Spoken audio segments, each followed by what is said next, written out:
课讲哈，我们上一节课讲完了，介绍完了三维空间一般正交坐标系以后，就开始介绍我们具体的例子了。第一个具体的例子当然是三维直角坐标系，最素朴、最简单，也是大家最先学到的。那个介绍的很快，然后我们会强调，没错，我们看到的情况的确是，在三维直角坐标系中，那三个小 h 都是常数，都等于1，所以是常存量场。然后三个方向上的单位向量 1x、1y、1z， 或者是11、12、13都是均匀向量场，方向都不变。然后接下来我们是跟大家介绍三维球坐标系，然后是用几何方法看图法。第三个方向我留给大家自己做了，所以我们来看一下结论：三维球坐标系的三个小 h， 第一个小 h 发现横径等于1，所以这个是常存量场。可是第二个小 h 跟第三个小 h 则是非均匀的情况，对不对？在不同的地方，可能它的数值会不一样。然后再看三个方向上的单位向量，比如说第一个方向上的单位向量，我们在这边再画一个图。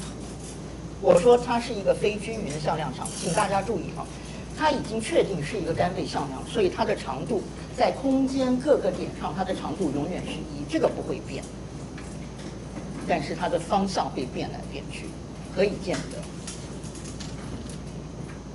我们就画这两个空间点，这两个空间点，这条线跟 z 轴的夹角西塔1，这条线跟 z 轴的夹角西塔2，夹角不一样。来，直接从图上看，这个1、2的方向跟这个1、2的方向怎么样不一样的？所以1、2的方向，1、2的长度永远是1，因为它是单位向量。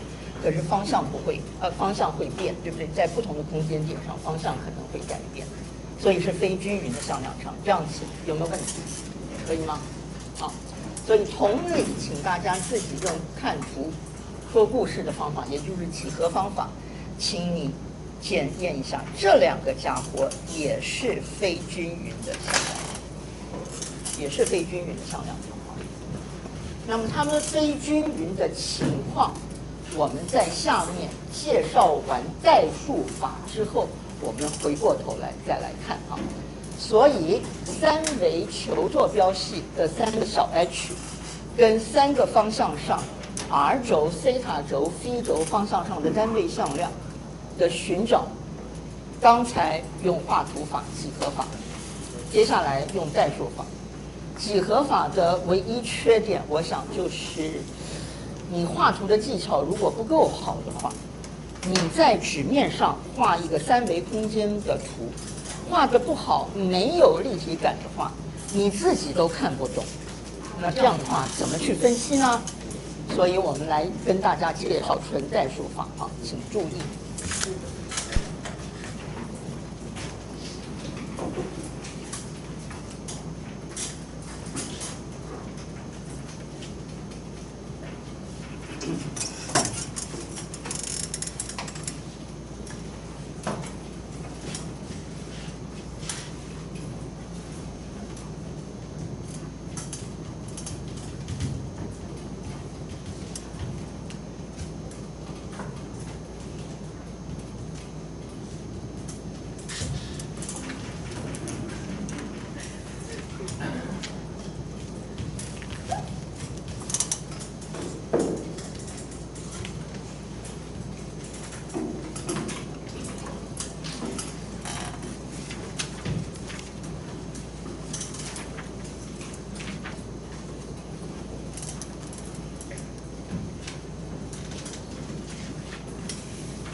好，存在数法哈。重新再讲一下三维空间求坐标系三个方向上的小 h 跟单位向量的问题。好，存在数法我们说过哈，几何法的缺点是，如果你图画的不好的话会出问题。存在数法就没有这个问题啊，但是存在数法也有缺点啊，因为没有直观啊，对不对？要有直观的话要画图，可是你图又画不好，那你说怎么办？好，存在数法，先看 r 轴，你懂 r 轴的道理，你举一反二，你西塔轴跟 phi 轴你就懂了。r 轴 dr 只沿着 r 轴方向的 dr， 那什么意思？西塔跟 phi 不变，只有 r 变 ，r 从 r 变到 r 加 dr 的这个 dr 是这个吗？好，那你的微分知识告诉你它等于它嘛。然后请注意，这个是什么意思？这个是偏微分，所以是西塔跟 phi 固定不动的情况下对 r 偏微，对不对？这个不能搞错。好，但是最素朴的直角坐标系告诉我有这件事情，或者是我不用 x y z， 我用1、2、3的符号写成这个样子，对不对？而它等于它的意思是这个哈，然后就等于把 r 的表达式带进来，然后上一个黑板，哎呀，好，没有擦掉 ，x 等于它 ，y 等于它 ，z 等于它的表达式带进去，这样子可以吗？就变成这样子了，然后偏微，对不对？然后取偏微，偏微这下子就容易了哈，但是大家要注意哈。我们来看一下，偏微微到什么东西哈？西塔跟 phi 固定不动哈，所以这个是常数，这个是常数，这个是常数，这个是常数，这个是常数，对不对？所以没有被偏微到，所以偏微到哪些东西？偏微到这个 r， 偏微到这个 r， 偏微到这个 r， 对不对？没问题吧？会偏微吗？哈。然后在观念上请注意，在观念上请注意，所有这个括号里面的东西都要被偏微到。那这些东西因为是常数，偏微等于0，你可以不管它。但是在观念上，这个要被偏微到，这个要被偏微到，这个要被偏微到，对不对？所以我们继续来写哈，这个可以擦掉了，已经搬进去了啊。所以我们继续来写。偏微的话，不等于0的项，等于0的项，这些是常数，偏微等于0，我们不管。不等于0的项有对它的偏微一项，对它的偏微一项，对它的偏微一项，一共3项。还有对它的偏微，对它的偏微，对它的偏微，又3项，一共6项。前面3个偏微好写，我直接写下来。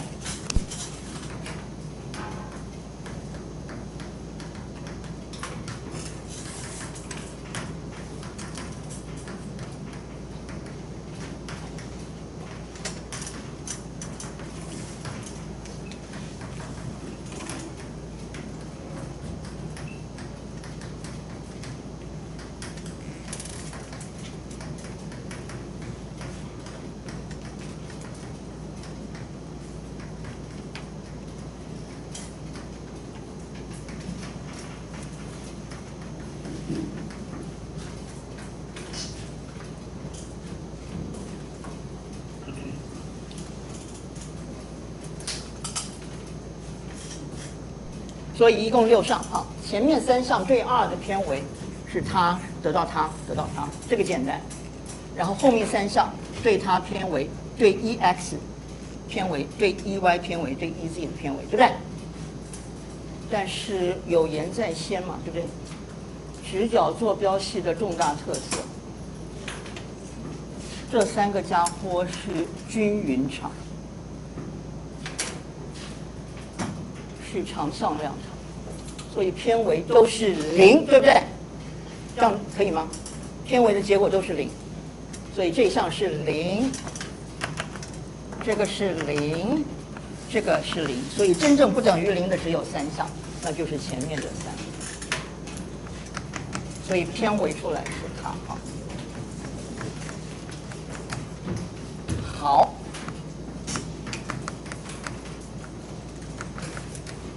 然后，请注意，然后，这个是什么？哦，所以一票子好长哈，我们来整理一下。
所以 partial r 算出来了，是这个。所以我们来整理一下，我们得到它等于它乘上它，然后这个东西算出来了带进来。然后根据第一个方向，也就是二方向上的小 h 的定义，这一票子应该等于它乘上它，对不对？也就是说，这个家伙的绝对值应该等于它乘上它。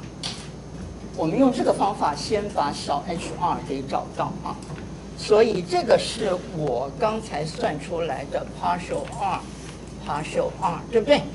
西塔跟 c 固定不动，所以它的绝对值应该是小 hr， 对不对？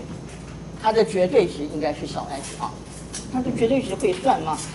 这是一个向量啊，这是一个向量场啊，它的长度也就是它的绝对值应该等于它跟它自己的内积，然后开根号。它跟它自己的内积会算吧？这个内积很好算，为什么？因为这三个向量各自归一，两两相互正交，就把内积给算出来了。内积是它的长度平方，开根号就是它的长度。好，这个长度平方会算吗？心算得一，心算，因为都是简单的三角函数，两两相互正交，所以一取内积以后。交叉项通通都不见了，只剩下平方项。平方项三个平方项加在一起等于1，所以这个家伙的长度是1，所以这个家伙的长度因此要等于1乘上 dr， 所以 hr 等于1，这样子出来了。所以这个括号里面的东西算出来等于 hr 乘上 dr， 因为 hr 等于1。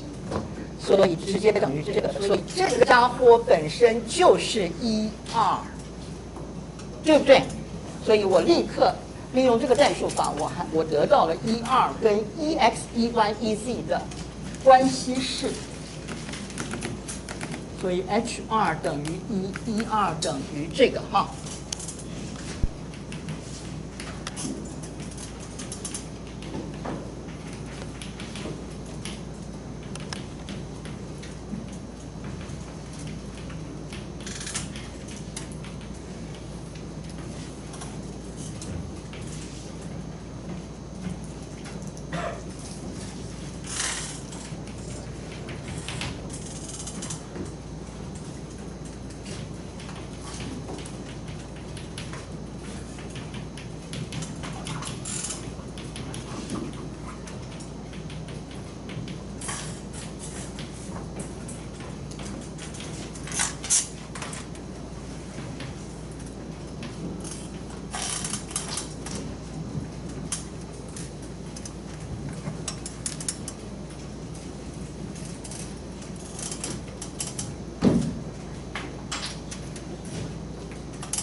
下面西塔轴方向上的度规跟单位向量的情况，那就看 dr2，对不起，这个2应该是变成西塔 ，dr 西塔 dr 西塔的意思就是说我沿着西塔轴或者是平行于西塔轴的那条曲线走，那就是 r 跟 phi 都不动，西塔从西塔变到西塔加 d 西塔，这个是 dr 西塔。所以你的微分知识告诉你它等于它。那一样，我们来算这个东西。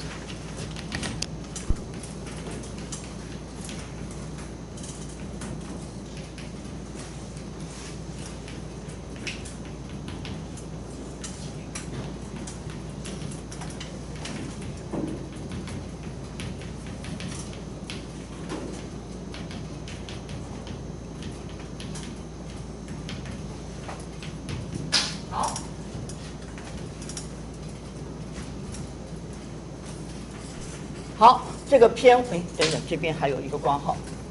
这个偏微现在是 phi 跟 r 固定不动，所以偏微的话围出来一样有6项，一项是对它偏微，第2项对它偏微，第3项对它偏微，第4项、第5项、第6项。好，那这个偏微就直接算了哈。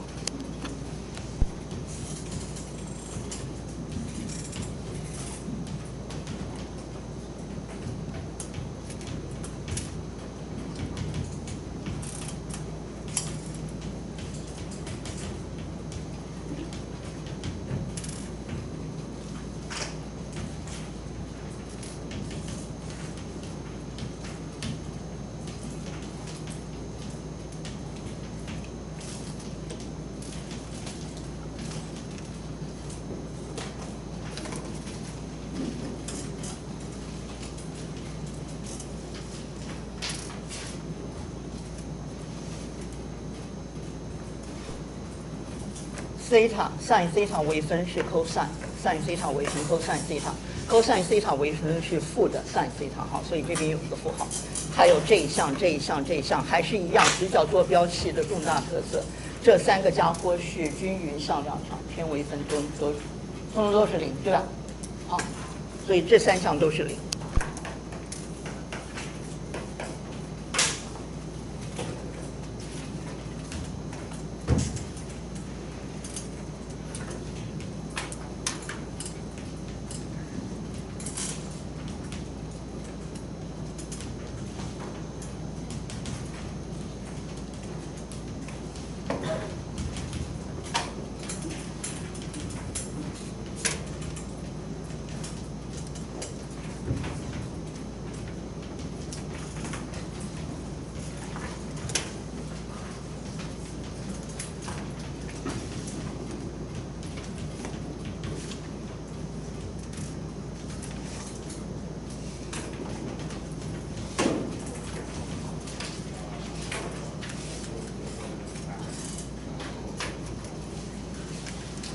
所以很快的纯代数法哈，纯代数法，你得到 partial r partial theta 等于这一票。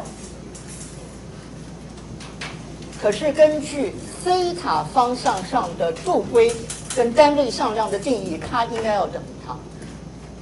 所以这个家伙的绝对值应该就是 h 西塔，对不对？因为这个是单位向量，绝对值等于1。那这个家伙的绝对值你来算一算，这个家伙绝对值就是它的长度，它的长度是它跟它自己的内积开根号嘛，对不对？它的内积还是一样会算嘛，交叉项都等于0嘛，因为 1x 1y 1z 两相互正交嘛，只剩下平方项，所以这个家伙的长度可以算吗？心算，通通都是三角函数。长度的平方是它跟它自己的内积，开根号是长度，心算 h 西塔，马上算出来等于2，对不对？是不是？好，那1西塔等于谁？1西塔等于这个表达式，把 h 西塔就是小2除掉以后剩下的那部分，对不对？所以我这个代数法，纯代数法，在玩西塔轴的时候，除了得到西塔。除了得到 h 西塔，就是第2个小 h， 第2个度规等于小2之外，1西塔跟 1x 1y 1z 的关系我也找到了，对不对？那我们现在来算 c 轴，这样可以吗？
向量长度就是自己累积自己，然后再看一下，对啊，然后他们这个做我们之后，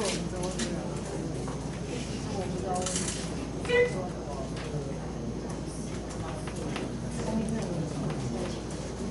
上学周末好久，而且想上课，然后讲。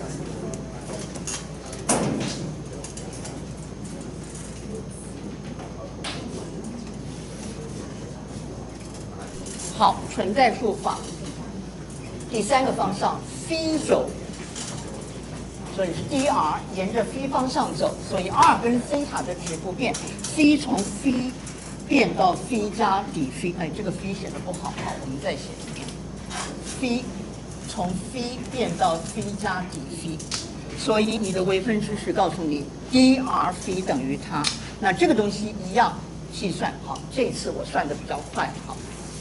所以一样，本来偏微出来有6项，对不起，本来偏微出来有5项，哪5项啊？对它偏微，对它偏微，没有，这里面没有 phi 哈，好，2项，1项2项，然后对它偏微第3项，对它偏微第4项，对它偏微第5项。那些都是0，我们已经在讲过了哈。这个直角坐标系重大特色 ，ex、ey、ez 是均匀向量场，偏微等于0，就剩下这2项，有没有？好，这2项根据小 h3，也就是小 h phi 的定义，它等于它应该要等于这个以及方向上的单位向量，所以先取绝对值把它给找到，对不对？一找到发现它等于它。存在数法啊，我们这里就没有看几何关系了。待会儿好找到了，对不对？好，这个找到了以后，注意这一部分要等于它。现在它等于 r 乘上 sin 西塔。哎，等等，慢点啊。慢，这边是 partial r partial phi， 所以不好意思，这边没有底 phi， 对不对？好，这个底 phi 我反而多写了，好，抱歉。所以它等于它，那这个等于 r 乘上 sin 西塔，一取绝对值得出来了。所以它是谁？它等于它把 r sin 西塔除掉嘛，所以就得到1 phi 就得到这个，对不对？所以存在数法我又得到了1 phi 跟 ex ey 的关系，哎，没有 ez， 所以1 phi 是平躺在 xy 平面中的一个单位向量。那它为什么会平躺在 xy 平面中？1 phi 是来自于你的 dr， 沿着第3个方向走 ，r 跟西塔不变，只有 phi 变，所以只有经度在变，距离不变，纬度也不变，只有经度在变。所以我们要不要画一个图，从上往下俯瞰，把这一切都投影到 xy 平面中？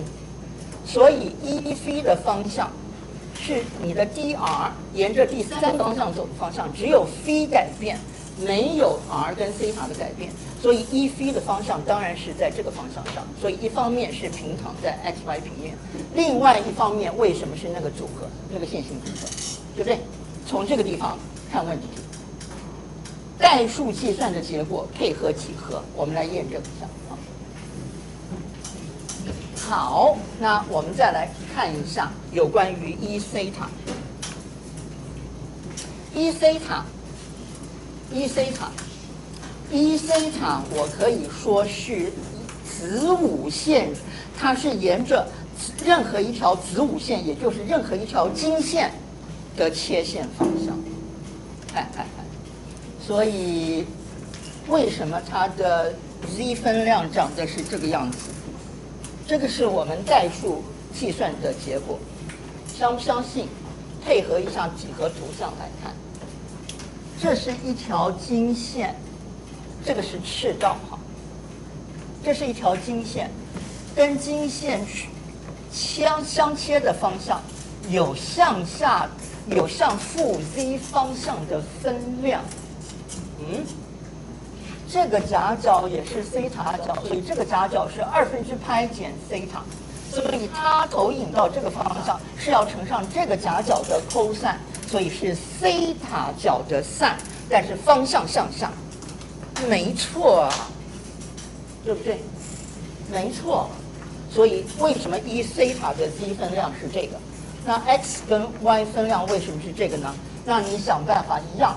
从上往下俯瞰，把这个东西投影到 xy 平面来分析一下，这样可以吗？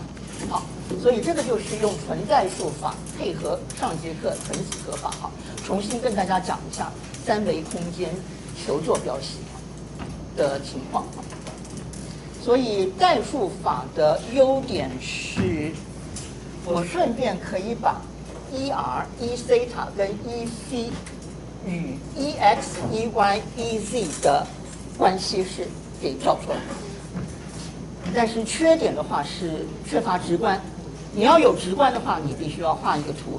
但是万一你图画不好的话，你自己都看不懂，那个画图就没用了哈。所以画图法、几何法也有缺点，代数法也有缺点。那最好怎么办？你两个方法你都要会。我们先休息一下，看大家有没有问题。有问题的话赶快问哈，好不好？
好，三维圆柱坐标系，这个我只是做一个简单介绍，然后它的那个3个小 h 的计算，还有3个方向上单位向量的问题，留给大家做习。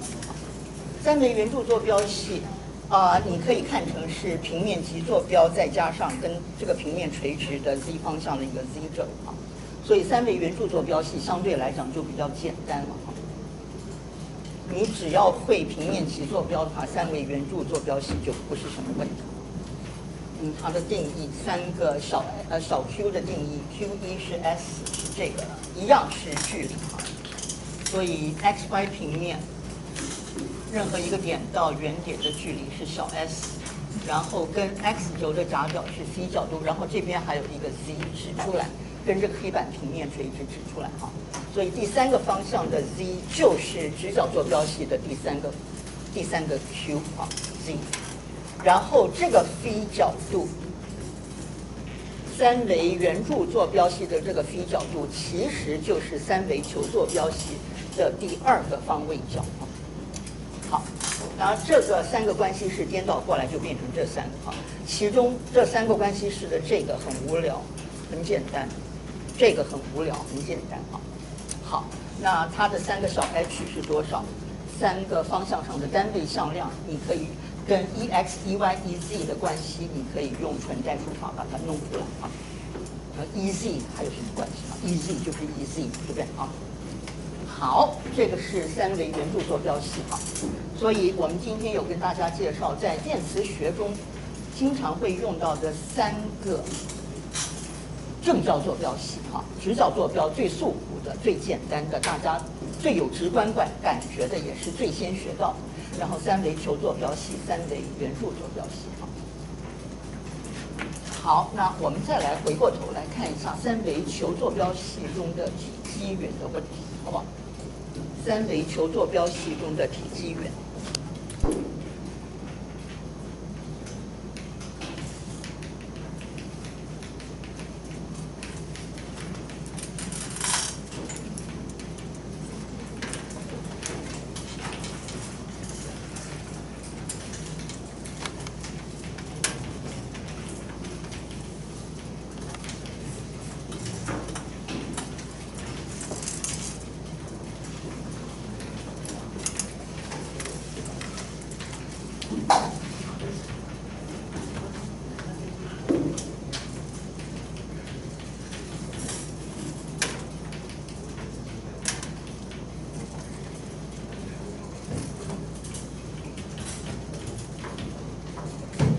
有问题吗？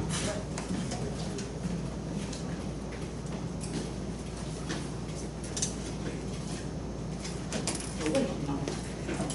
有问题赶快问好吗？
三维球坐标系哈，回过头来再讲一下三维球坐标系，它的体积元根据体积元的定义，当然是这个三重积啊，是这三个微分向量微小变化的那个位移向量，作为三个边所撑开来的平行六面体的体积啊。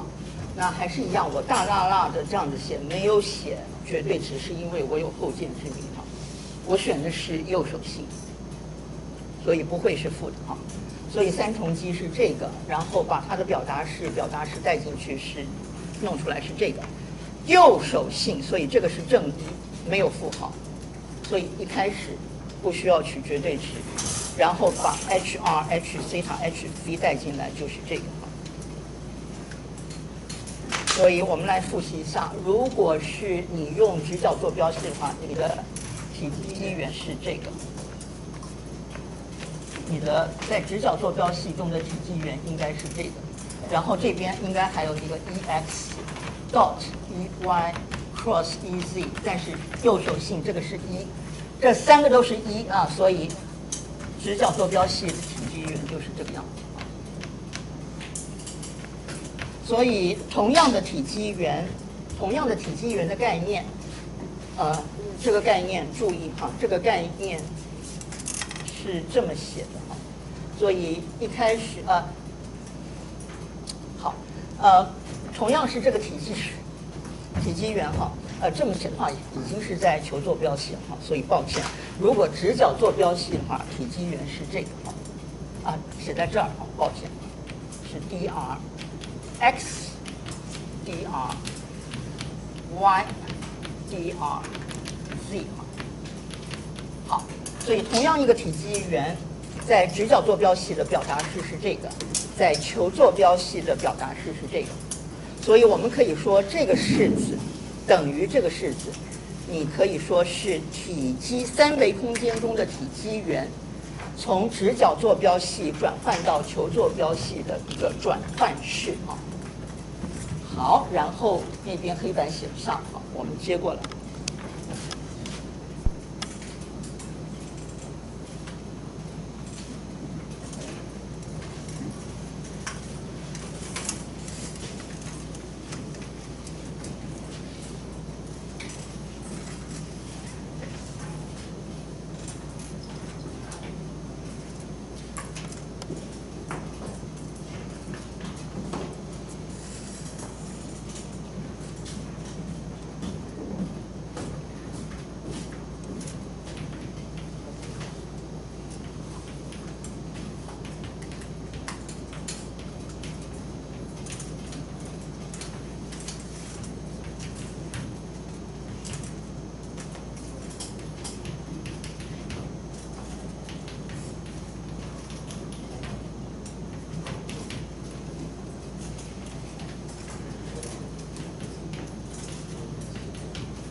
同样的体积元，直角坐标系、求坐标系。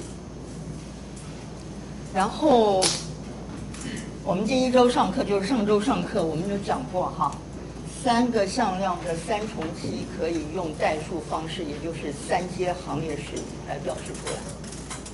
按照顺序啊，顺序循环变化可以，但是不要其中两个颠倒，其中2个一个颠倒就会出一个符号。所以这个作为一个向量，它在直角坐标系中的3个分量1、2、3这样子排成这一列。这是第2个，这个家伙作为一个向量是一个微分向量，它在直角坐标系中的3个分量排成第2列。这个第3个向量，第3个微分向量，它在直角坐标系中的3个分量排在第3列啊。好，我们把它跟它在直角坐标系的分量分别把它找出来，很简单。它的等等哈，它等于它乘上 dr， 我又漏了一个 dr， 抱歉。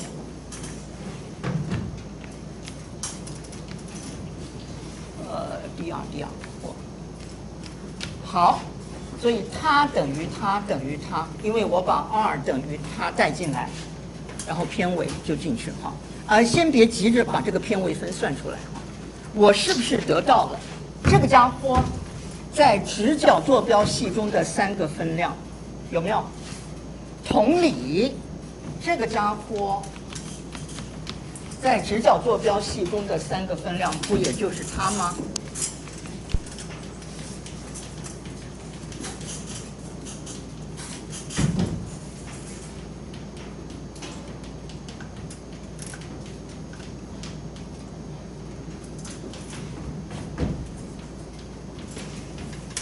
同理，这个家伙在3维直角坐标系中的3个分量，不也是一样可以找出来吗？哦，这边要乘上 d 西塔。哎，我怎么那么容易把那个 d 什么都给忘掉？好，这第3个方向哈的 dr 在3维直角坐标系中的3个分量都找到了哈。所以套公式嘛。d volume 体积元定义是这个样子，然后利用代数式改写成3阶行列式，把这3个向量在直角坐标系中的分量排成第一列，依序排成第一列、第2列、第3列，3阶行列式。好，所以这个3阶行列式 d volume 长的是什么样子？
好，所以体积元直接在直角坐标系里面写是这个样子，然后写成球坐标系的表达式，是那样的一个3重基，利用3重基，它那3个向量在直角坐标系中的分量写成3阶行列式，哎，继续等过来变成这个。于是我有它等于它等于它，对不对？所以我有同样一个 d volume 体积元等于这个，也等于这个。这个是在体积元在直角坐标系中的表达式。你要转换成球坐标系的表达式，等于这个再乘上 dq1 就是 d2，dq2 就是 d 西塔，dq3 就是 d phi。那这个因子就是各位以前可能听过的体积元的转换中的那个雅科比因子。好，体积元转换式中的那个雅科比因子，从直角坐标系转换到球坐标系的那个转换的雅科比因子，就是这样来的。那这个雅科比因子等于多少？可以算嘛？因为 x、y、z 跟 r、西塔、phi 的函数关系，我们从几何关系来看，或者是从一开始最原始的那个代数式当成是球坐标系的定义式来看，都有嘛，就带进去都可以算，算出来每一个这3阶方阵每一个元素，3阶行列式不是3阶行列式每一个元素你都可以算了，算它的偏微分算出来，然后再进去算这个3阶行列什么算出来，你会发现它等于多少 ？r 平方乘3西塔，然后就等于这样可以吗？好，所以这个就是从体积元从直角坐标系转换到球坐标系的雅科比因子，然后真的把它算出来，它等于 r 平方乘上3a。那同理，你也可以得到三维空间体积元在直角坐标系转换到圆柱坐标系，同样也可以有这样一个表达式，然后那个三阶行列是直角坐标系转换到圆柱坐标系的雅科比因子，你也可以把它算出来，算出来的话只等于1个小 s 而已。好，这个就是我们今天要跟大家讲，太慢了啊，所以那个纯量场的梯度、向量场的散度跟旋度只好留到下个礼拜来讲啊。那今天就先讲到这儿。